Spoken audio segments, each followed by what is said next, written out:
Good afternoon, citizens. I am back again because I've been away for a little while. I won 3 locals in a row with this deck, or variants of it, so I thought I might as well do a deck that won my locals, considering I'm now part of Southern yugioh.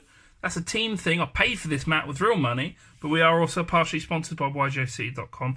Please feel free to go over there and have a look at them. They do sell everything you need at prices that you can afford, we assume. But yeah, not super spicy or anything. I'm not going to explain what the cards do. You should know what these things do. But let's get into the list. You play 3. Alister. That's 2. That's 1. There you go. He's just really good. Like, I've seen people play less. You don't. You're playing an Invoked deck. There's a bunch of times I still don't see this.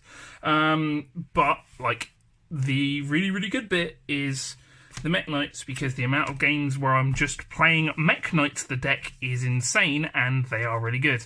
I am thinking of pumping this guy up to 3 because he is a +1 and he is good.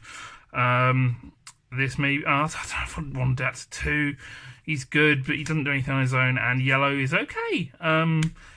He comes up every now and again, and I like having another name because Blue Sky's Searching 2 is broken, and he is a 2/8 booty, so I had him against... Dynamite Knuckle, and even with Diagram up, couldn't do anything until he got to the Apocalypse, and then he murdered me. Mekk Knights, good. Then Hand Traps, you have to run them. There are the Light one and the Fire one. Both of these do fantastic things, and it is good. Yeah, like you have to run Hand Traps. This is a blind second deck. Those are the ones I'm running. I haven't overanalyzed it. I don't know if these definitely the best ever.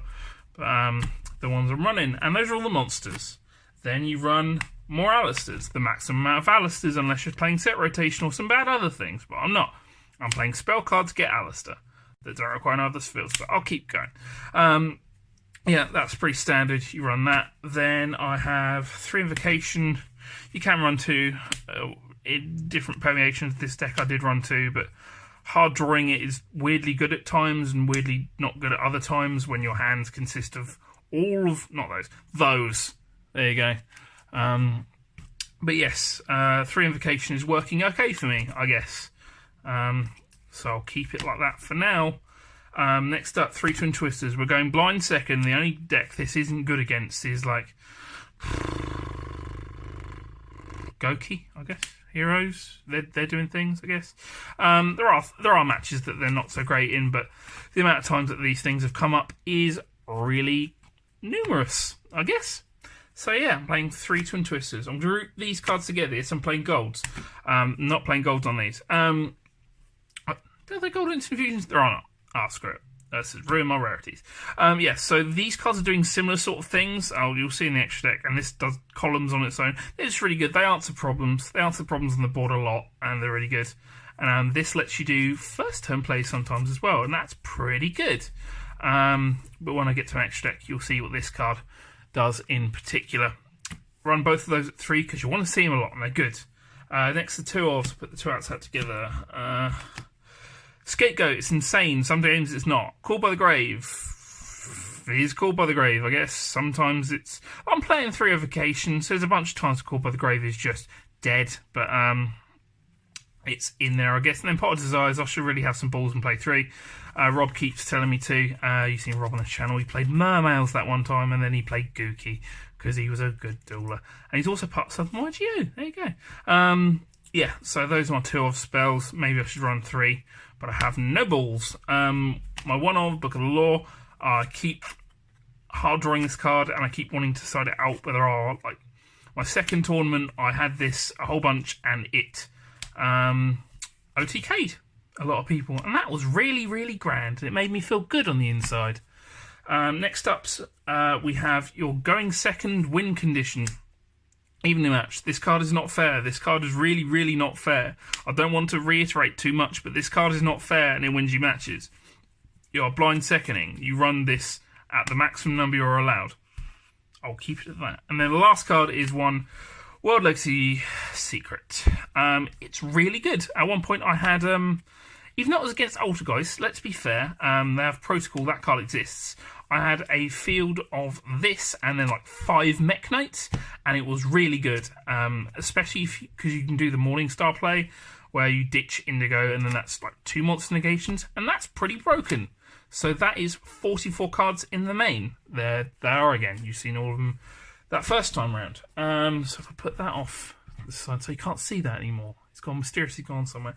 We're playing fusions. We're playing 2 Mekkos.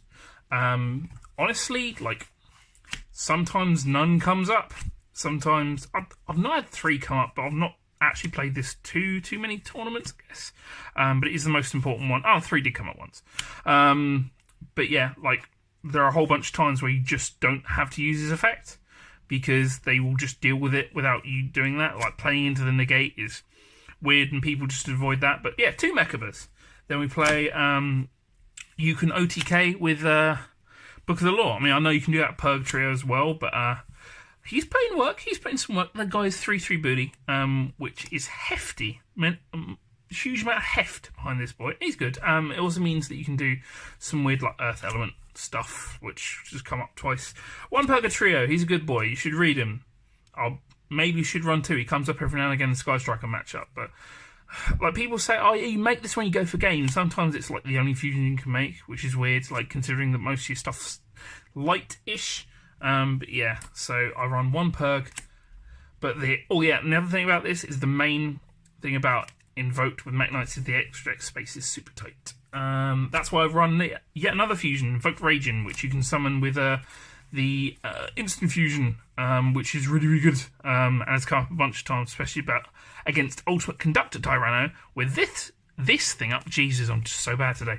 With this thing up, because it means you can flip stuff face down and they can't respond. And Raging is pretty good. You can even bring it back. You can bring back any of the fusions with the trap card, World Legacy Secrets, which is really good. Then this is a controversial warning. This is something that comes up a lot. So I'm going to move everything else out of shot to get Caliga right in the middle of the frame there. So we talking Caliga, boys.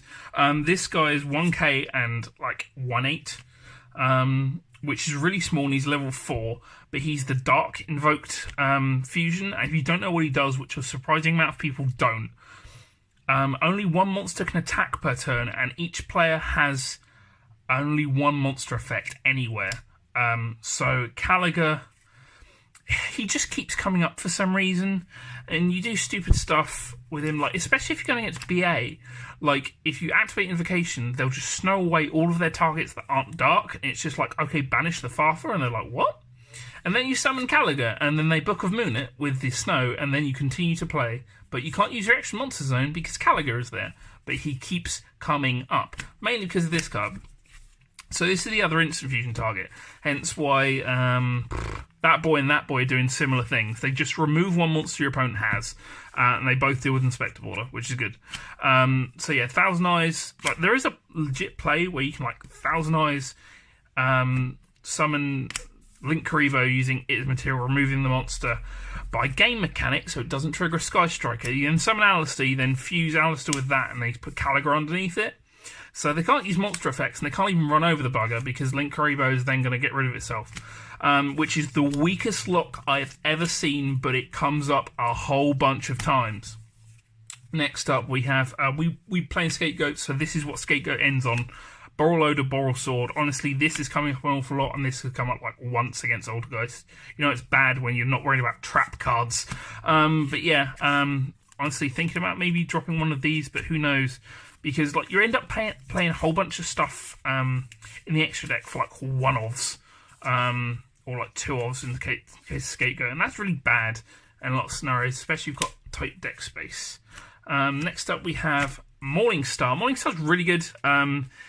The play is essentially, if you get to blue, you can link Alister and the blue. After blue, searched Indigo, and then search the trap off of this by pitching the Indigo. And on your opponent's turn, you can use the World Legacy trap to reborn Indigo into a zone. So, if you don't know what the Secrets does, I probably should explain it when I got to that card. You reborn a level 5 or higher monster, but any monster that activates its effect in the same column as a Mekk Knight has its effect negated, and the Mekk Knight doesn't have to be in the column on activation, it just has to be there as it resolves, and it just negates it. So this is really good. This is like 2 monster negations, if not more. Also, this protects Mekk Knights. You should probably read the cards, but they're good. He's good. You then have 1 Nightmare Phoenix. Thank you, Callum McGee, telling me to drop Proxy Dragon because Link Karibo has a second effect. Also, Invoker Madness. Honestly, if you resolve this effect, you should probably win. I feel that's good, but honestly, Pot of Desires usually banishes just World Legacy Secrets, a bunch of other cards, and then at the very end is Book of the Law, so you can't OTK. But he's alright. He's generic Link. He points down. He's good. Then you have Unclock Taker because he keeps coming up with, especially with things like. Mind Control. Probably should run like Karavushka or something, but Unclock Taker keeps coming up, so he's in here. And then your Link ones for the Scapegoat play, and to get rid of Thousand Eyes. So that is the main and the extra. I'll show you what my last game side was, and I'll tell you what my other variants were. So I played 3 Heavy Storm Duster because I'm especially not losing to back row decks. I have 9 cards that really fuck them. Can't say fuck, it's my channel. 3 Mind Crush. Sky Striker, it hits a bunch of other stuff, like it's just generically good. And that's what a lot of this deck does, it's just generically good at what it does. Like, you don't have to be super spicy for it to be good. Although I did play like the Gamma and the Driver in the side. I do feel it's important to side another hand trap, because especially if you go against something like Gookie, they really can screw you over. So 9 hand traps is good. I don't know whether I want this or Droll or maybe something else, but that's what I'm playing for now. I then played the spice that is this stuff, because I ended up playing against a bunch of rogues, so you want like stuff that can just, I don't know, like going first or second is a thing, because especially if you're going against someone who doesn't necessarily know what they're doing too much, they still might make you go first, they might make you go second. This just works. It's good against, especially if you have to go against Gookie going first or whatever. This can really help, because Book of Mooning Monsters before Link plays is pretty good. Then the other spicy, the only vaguely spicy thing that I didn't even come up with, I'll start off another person's deck profile, and I'm sorry, is Iron Dragon Diamond Titodon. So I will need to explain this card. It is weird. Basically, it's got a quick effect that if there are 3 cards in the same column, and that obviously includes both people's boards. So if you summon a Mekk Knight, you fulfill the requirements for this. If there are 3 cards in a column, you can special summon this to any column from your hand. It's just a quick effect that activates in hand, and you special summon it to any column that you like. So you can do that, and then it nukes every card in its column. That's a mana activated effect that sometimes gets dealt with, but you know.